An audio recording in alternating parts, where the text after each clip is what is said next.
Hey everybody, welcome to Tim's Vinyl Confessions. I'm Tim Durling. Hey guys. Matt Phillips here with me. We're at Matt's place.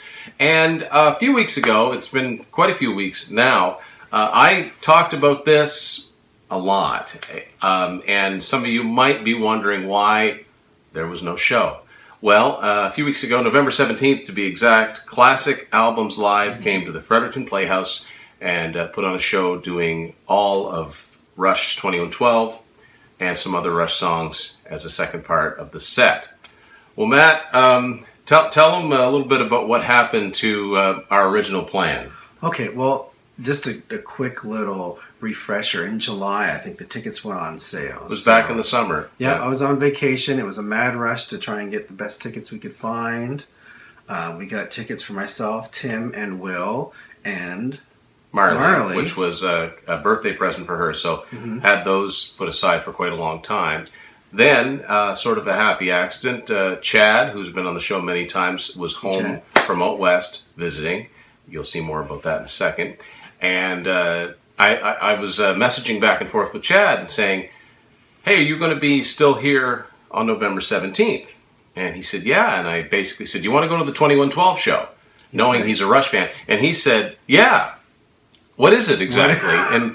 and so then I had to explain to him the whole Classic Albums Live thing, and we'll get to the Classic Albums Live. So very cool that we happened to. There was one seat right directly behind us. So that was a happy accident, and Chad got to go see it this show. But the week leading up to the show, poor course, Tim, really not feeling good. I mean, I had no idea until I saw the guy. But I was really worried. I was really worried that I would end up missing this show. As a matter of fact, I had plans made already for Chad to come down with his rental car and take Will and Marley down to meet Matt, just so they all didn't miss the show, just because I wasn't feeling good. As it turns out, I had pneumonia.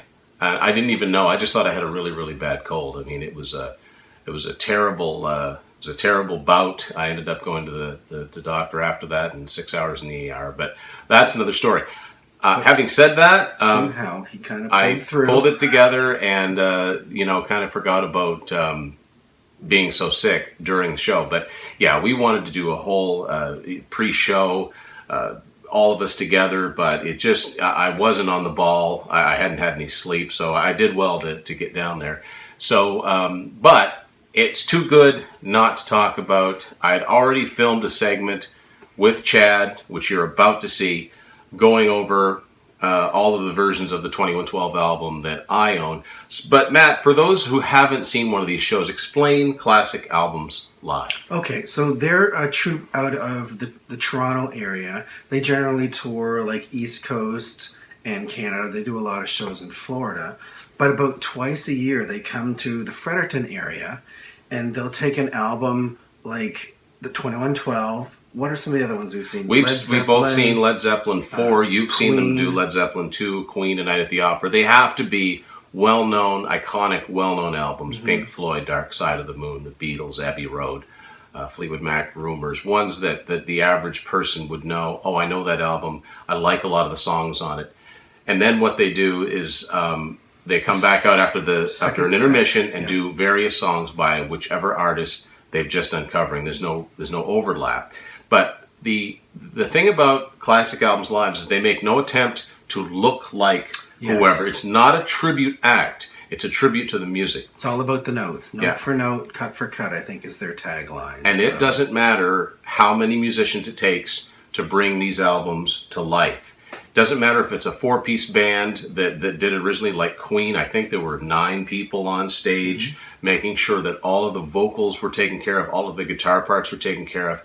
And in the show that we saw, the Rush show, there were 7 guys on stage.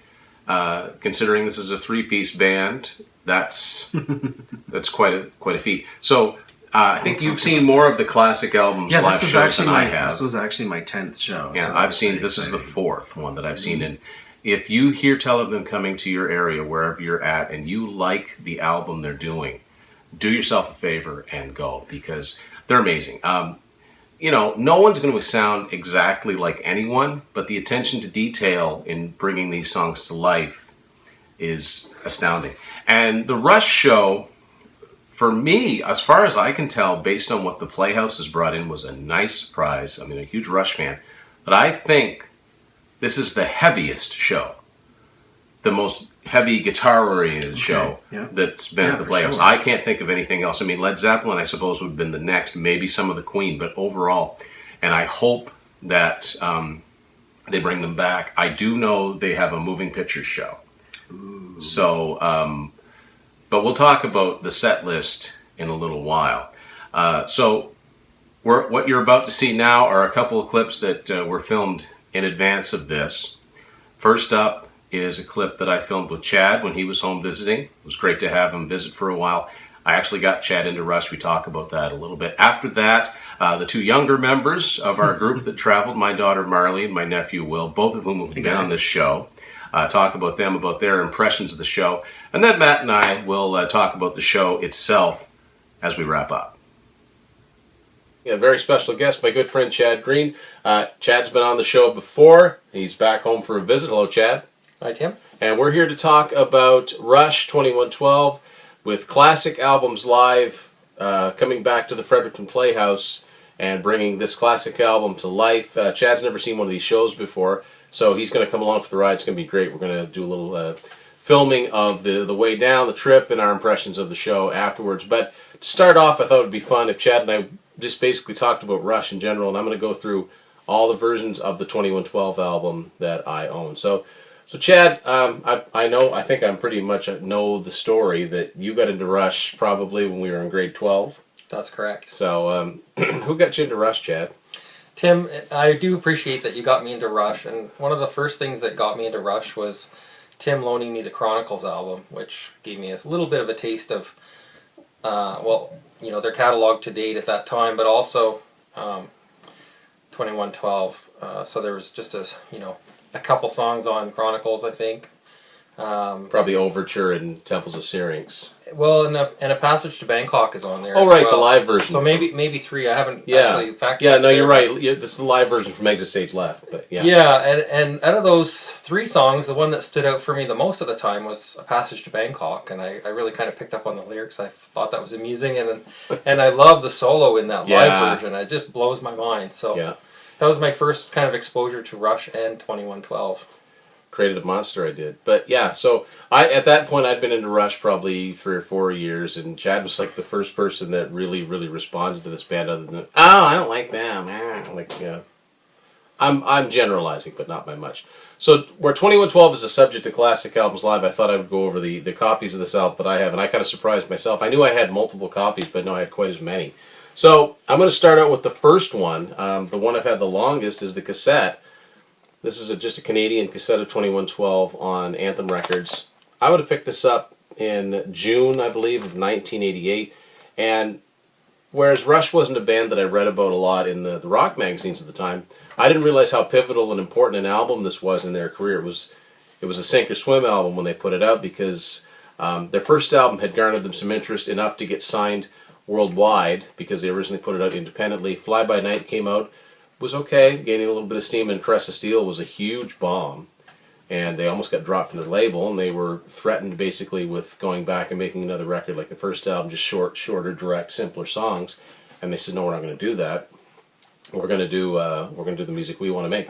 And Crest of Steel had the Fountain of Lamneth, which took up all of side 2 of that album. They wanted to try the side long thing again, which is why side 1 of 2112 is one continuous song broken up into parts, and side 2 is just 5 standalone songs, like Chad mentioned, Passage to Bangkok, like really, really good material on there. So this cassette, this means a lot to me, because this goes back a long time. Like, this is one I've had from the first time that I bought it. And I think the next, so in that, I bought cassettes back then. That's all most people our age did. We were too old to buy records at that point. We hadn't really got into compact discs yet. At least I didn't know too many people, because compact discs were so expensive. So I came across the album on vinyl in probably 1989, and was very excited to find it, because first of all, the canvas is so much bigger, the picture to work with, and this wonderful back cover photo. What are your impressions on this back cover photo of the band? For me, well, so I'm, when I first heard of Rush, but didn't really know anything about them, would have been watching Closer to the Heart on a music video on Much Music, and so. And they kind of looked like this, didn't they? That's right. So this is reminiscent of those times when I first had heard of them, but didn't know anything about them, and it's kind of funny. I mean, they talk in interviews about the kimono wearing days, and this is classic kimono wearing Rush. Kimono wearing, and Neil with the handlebar mustache, the long hair. So there's also a little preamble here about the story of what 2112 is about. This version that I have is a Canadian version. Obviously, it's on Anthem Records, which is their own label, but I'll get to that in a second. But the really exciting part about me finding it was that, unlike the cassette, it had all the lyrics to the songs. So the lyrics weren't the easiest things to understand. And here's the inner sleeve. A very, very strange look. Alex is practically, looks like he's, like Lamb in that picture, which is, it's kind of funny. So the record itself just has your standard Anthem logo that would have been used at the time. The thing about Anthem Records, though, even though this came out in 1976, Anthem Records wasn't formed by the band and their management until 1977. So that means that up until then, Rush albums were released on the same label that their albums in the U.S. and most of the world were released on, Mercury Records. And earlier this year, Scott, who follows me on Tim's Final Confessions, he also follows me on Instagram. His name is Urban Shutter. He takes some great photography. Big Rush fan, big Max Webster fan. He said that he had a spare copy of the one I'm about to show you, so he very generously sent it to me. This is a 2112, just like I showed you. No Anthem logo in the corner. Same back cover, but as you'll notice, this is on Mercury Records. This is a Canadian version of 2112 on Mercury Records. Canadian Mercury pressings are getting increasingly hard to find because they were superseded by Anthem Records. And so even as of 1977, which is still 40 years ago, the Mercury Records preceded all of that. And they had the standard Mercury logo with the Chicago skyline on there, or supposed to be Chicago, where Mercury Records is based. So I was very glad to find that everything else in this is the same. So Chad, now, why don't you show them this copy here, that we're of the same mind. We're kind of fascinated by rock 8-tracks. And if you've seen my 8-track episode, you've seen this one. It's 2112. You can hardly see where it says 2112, but it's there. It's pretty faded. It's a bit rough, but this is old. It's vintage. Yeah, and it's, again, because it's pre-Anthem Records, it's Canadian, yet it is on Mercury Records. It's an 8-track, yeah, as you can see. So, and I think, now that I look at this, it's unlike some old 8-tracks, the songs are in the correct order, because sometimes they break them up. Next up is the original CD that I would have got when I started kind of finding the CD versions of the cassettes that I owned. Columbia House, good old Columbia House, provided me with this copy of 2112, which is just a standard Canadian version on Anthem Records. And that's what the disc itself would look like. Oddly enough, less in it than the record had. So, just the song titles on the back, the blurb from the back cover, the preamble, and that picture. No lyrics. So, so far the record comes out winning for content. And this year there was a new version of 2112 that was released, a deluxe version, and they're doing the same thing with Farewell to Kings this year. I don't own that one, but I've got one that came out in 2012, 100 years before. And this is the 5.1 audio version of 2112. It's a US version on Mercury, like their material all the way up until Show of Hands was in the States and much of the world. This contains a DVD comic as the music plays that basically illustrates the story of 2112. So, oddly enough, nowhere on here, I don't think, do I see a reprinting of the actual original album cover. There's a write-up on the history of the band here, and some pictures and things like that. But it doesn't even include the original cover, which is kind of odd to me. But worth picking up for the comic book's kind of cool, and especially if you're just getting into Rush and you want kind of like, what is this story all about? It pretty much tells you. But if you really want the full dirt on this album, I would recommend this. This is yet another. I highly recommend. They don't make any new ones, but this classic album series that came out of the UK. They did a lot of great albums. You've heard me talk about a lot of them. This one they did a double. They talked about the two most successful Rush albums, 2112, and then 5 years later, Moving Pictures. So they go into a lot of detail about both of the albums that this band, primarily their best known songs, come from. So excited to see what Classic Albums Live does with this material. Chad, you've never seen one of these shows before. What are I'm just going to guess. What are you hoping? Because the way that they do it, they'll play the album, and they'll take an intermission, then they'll come back out and they'll do some other songs. What are some sort of odd Rush songs that you'd love to hear in a live setting? Well, I have heard some live Rush songs by Rush, and so I guess in this show I'd love to hear Analog Kid. It's one of my favorites, absolutely one of my favorites, and Subdivisions as well. Let's see, you're putting me on the spot here. So you saw Rush in 2002 on the Vapor Trails tour. That's correct. the one time you've Yes. seen them in Edmonton? Yes. Yeah. And I've only seen them once. Matt and I saw them in Toronto in 2004 on the R30 tour, their 30th anniversary tour. So one tour after the other. The set list I saw wasn't all that different, except that they'd added the songs from the Feedback EP. So they did like Crossroads and Summertime Blues. So yeah, Analog Kid is a great deep track from Signals, and that would be very, very cool. Yeah. Another song that I really love is The Pass, and I always love that song. In the concert that we just mentioned, Getty actually said that it was one of their favorite songs to play, and then it became even more meaningful to me because of that reason, and so would love to hear that one as well.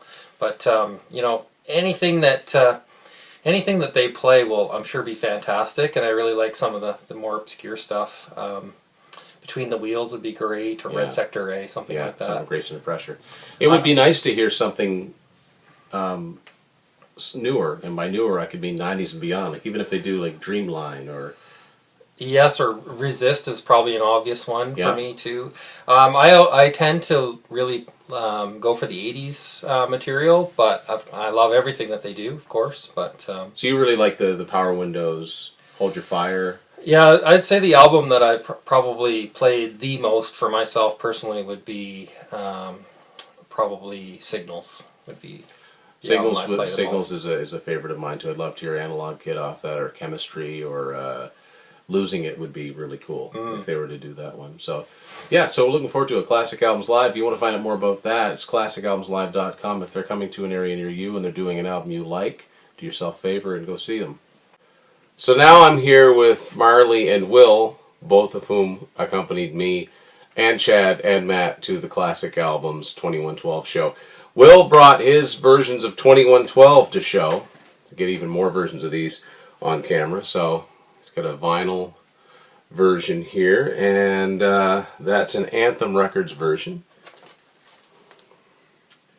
which looks a lot like the one that I've got. I'm not sure. Maybe he'll be kind enough to open it up and show us. maybe.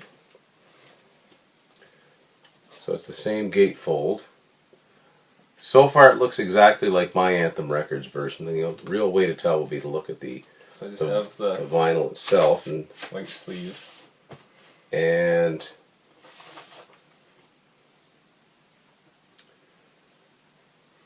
think that's pretty much it. The typical Anthem version. There we go, of 2112. And he also brought his CD version with him, which is different than mine, although I do have some from this series. It's just kind of interesting when you buy them at different times. So what he's got there, as you see on the side, the Rush remasters. This is the Anthem Records remastered series that they did in 1997, so it actually has a full back cover on it. And it's a Canadian version on Anthem.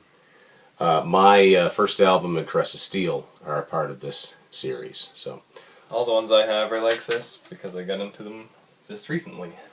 So it would make sense that a longtime Rush fan like me would probably have enjoyed the Classic Albums 2112 show. But I want to get the opinions of a couple of relatively younger fans. So we'll start with Will. What was your overall impression of that show? I think they did the album over well. It sounded accurate on the guitar and the bass and the drums. My expectations for the singing were low going in, but when they sang together they were as close as they were going to get, and when they sang separate it was close enough that it was enjoyable. And what about the songs that they did after the main set? I thought they were good. They sounded like they were supposed to sound.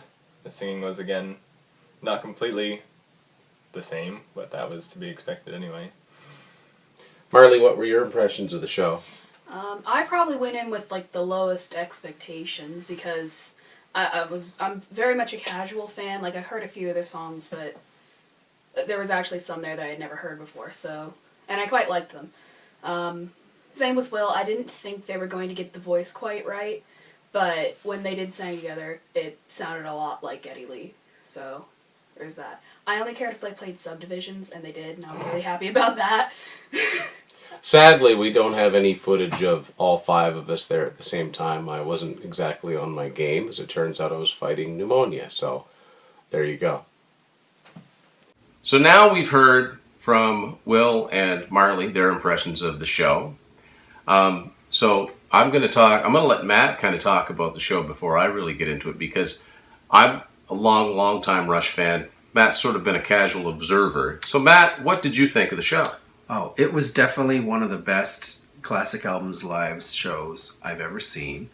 And it kind of encouraged me. If you can see behind me, there's a few CDs up. Yeah, those are some of my new CDs. I didn't have any Rush in my collection until now. And the album itself.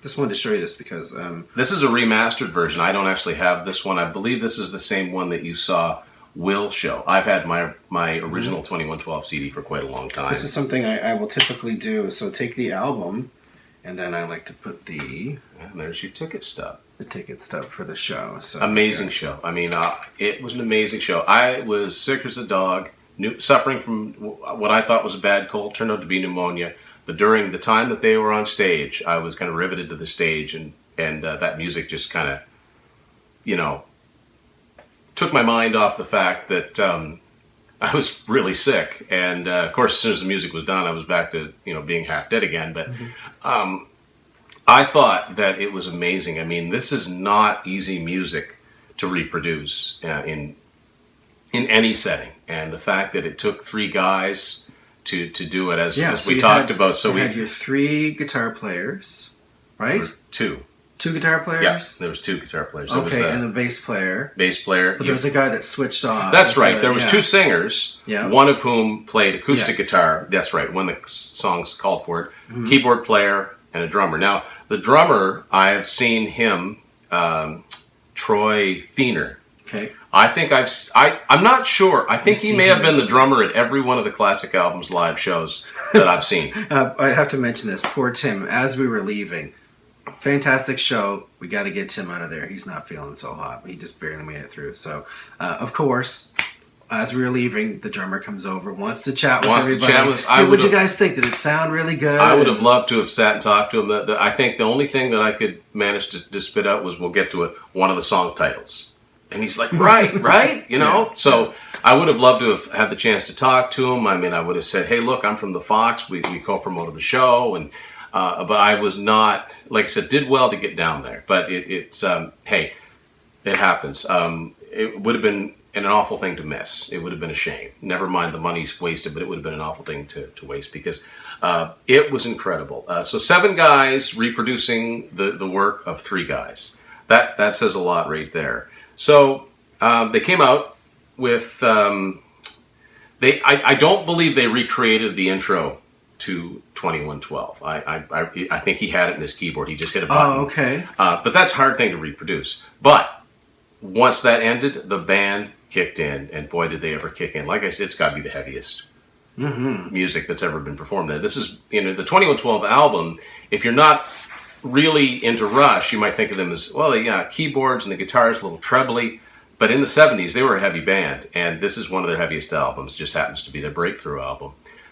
It just sounded so powerful on stage, and immediately what I noticed is that there are 2 singers, because a lot of the vocals on 2112 Geddy Lee doubled, and you can't recreate that. I mean, you could put a filter on your mic that made it sound like there's a slight delay, but I really like the way they did it. And it's one thing, and like I talked about before, it's one thing to hear the songs. I've been familiar with that album for almost 30 years now. And it's like, okay, well, that's how it goes. And Geddy Lee has a really high voice. But to watch those guys recreate, belt it out, the highest of high vocal registers. And like Will had said, he was wondering how close they were going to get. They didn't sound like Geddy Lee because I don't think that's possible. But they did it right. They sang the songs in the proper key, the proper phrasing, the proper inflections. It was really, really good. And, once they got started, it's like, well, they can do whatever needs done. But I mean, they even stopped down.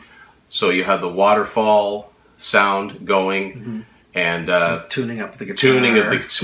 Finding the guitar and getting it in tune. I mean, you're consciously detuning your guitar on stage. Yeah. And making sure it gets back into tune, playing it,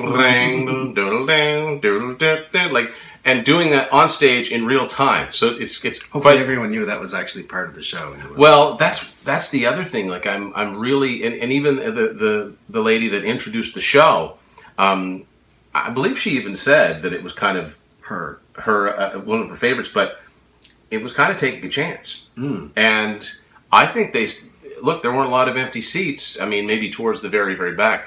But I hope that this means that they're going to come back and do another Rush album. But so they did 2112, the side one, the song 2112 in all 6 parts. Let's talk about what you thought of the second set.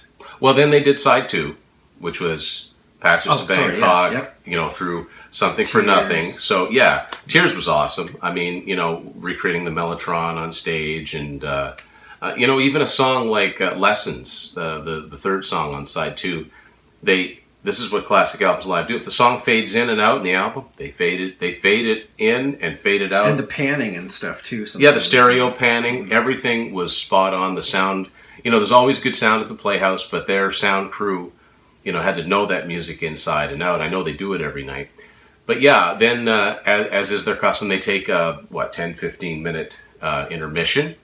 And so Matt had looked up. I consciously said, I don't want to know. I don't want to know their set list. I want to be surprised. I had to know because I wasn't familiar with the songs. So. Yeah. And in all honesty, I should have gotten you to do that and send it to me to send to Marley and Will, so they would have been more familiar. But they enjoyed it just the same.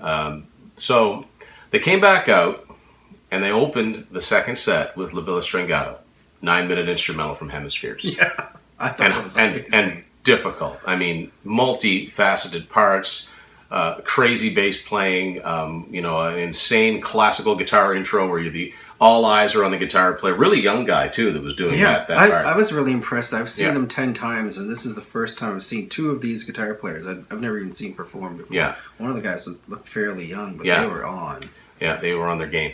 And so, as soon as that opening C note came in, I knew that, okay, if they're going to open with La Villa Stringato, however you say that, the sky's the limit. They could do just about anything. Now, and I don't have the exact order of the songs, but I'm pretty sure in a spoiler alert, if you're going to go see it, I think it's different. Because I remember you telling me what albums the songs came from. Yeah. And one of them you mentioned was Hold Your Fire. They didn't do any songs from Hold Your Fire, so obviously they've got a slightly flexible set list. There was 2 new ones from I had looked at a set list from Toronto and from maybe Quebec or something. There was a few songs that they had added. And just to think, I mean, I would think a Toronto crowd would be tough for Rush music. So they then did 3 in a row for Moving Pictures. They did Tom Sawyer, Red Barchetta, and Limelight. And it's funny because when they went through Tom Sawyer into Red Barchetta, I thought, no, I hope they don't just do side 1 of Moving Pictures, but they didn't. They didn't do YYZ. I'm pretty sure Limelight was added because I don't remember that being on the. Yeah, because I didn't have that as I made like a YouTube playlist and kind of got familiar with these songs. Yeah. So now I could be getting some of the orders of these wrong, but I know they also did The Spirit of Radio. They did Subdivisions, which is the one Marley most wanted to hear. So I was glad to hear that. Distant Early Warning. There's parts in Distant Early Warning that I never noticed before.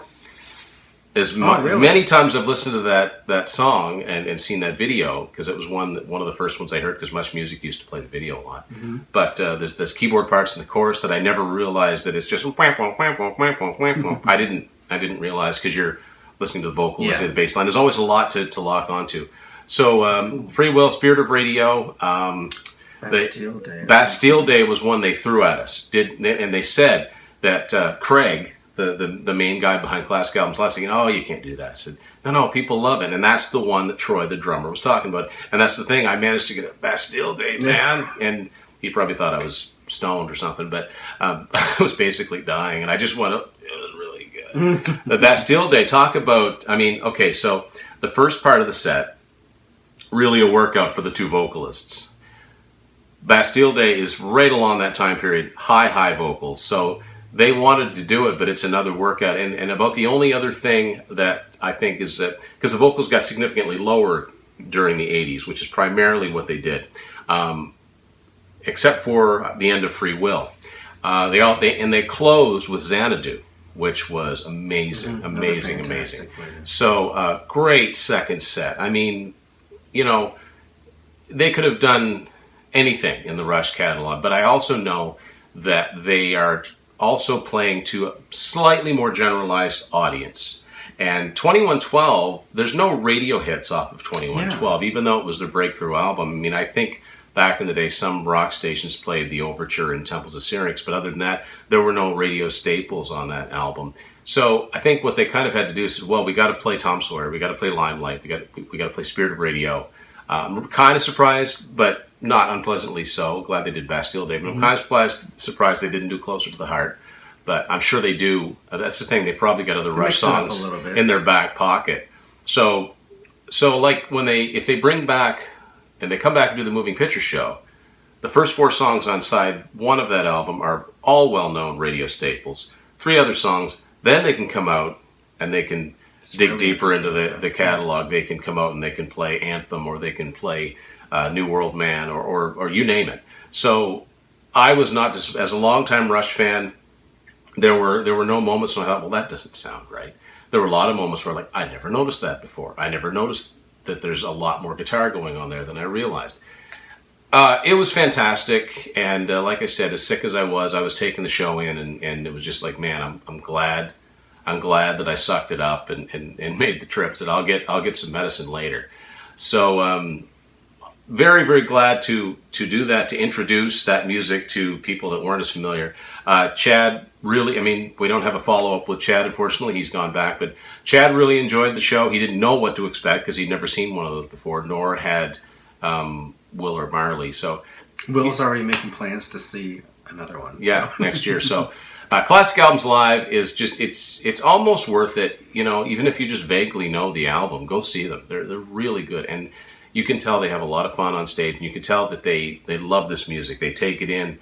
It's right down to the little nuances. Like I said, if a song fades out in the album, they fade it out live right in front of you, gradually easing back on the volume. I'm sure the sound people help with that. But great show, and I didn't want to let it go too many weeks past without mentioning that, yeah, we went to the show, and we really enjoyed it. And I know that sales of 2112 have increased since that show. So thank you for watching this edition of Tim's Vinyl Confessions. And now, let's call this a bonus track. Okay, sure. Because as of the time that you'll be watching this, it's after Christmas. Hope everyone had a great one. Matt got me some various things here. First. This one first? Or this one? That one. Okay, one of which I already know what it is because it was part of an earlier episode, which I'm really, really happy that they did this. A few episodes ago, it was our listening room episode for the new album by The Darkness, Pinewood Smile, which I'm still loving and is probably, not that there were a lot of albums that I bought that came out in 2017, but it's definitely my favorite, and they even put it out on cassette, which is really, really cool. Yeah, really, really cool. So that was part of the Pledge Music campaign. But the rest of this stuff, I have no idea what it is, other than I have a pretty good idea of what the big one is. Oh, really? Well, roughly. Okay. Maybe not. This is just a little care kit for you. So, what have we got here? This is. I can't really see what you're opening. So this is a cylindrical. Okay, so this is something I've never actually owned before. A D'Addario brand slide for guitar. Thank you. I've never owned a legitimate slide. I've always used a screwdriver or my fingers to, and it's nothing like an actual slide. So that's cool. That's cool. All right, now this, I don't know what this is. Goes with that one. It goes with that one. Just a few little. Okay, so some guitar odds and ends. Was this a capo? That's a peg winder. Peg winder. So throw it in your case, Tim. Yeah. You wind your pegs. It's also got a cutter on the end to cut your strings. Yeah, right here. Okay, so yeah, works like a pair. Yeah. Yeah. Some more picks. A style of pick that I've grown to love. The rubbery. I find they stick really. You don't tend to lose them or drop them. A nice little pointy edge on the end of them. Yeah. So, and a new set of strings. Yeah. So time to replace the strings. Probably getting there now. I'm guessing this is a record. I don't know, and that's exciting too. I actually found this one at Sunrise. Very happy to find it. I thought I was going to have to get my friend James to import it for me. But as it turns out, I'm going to see how little of the cover I need to see before I know what it is. You're going to have to open it up a little way because I don't think.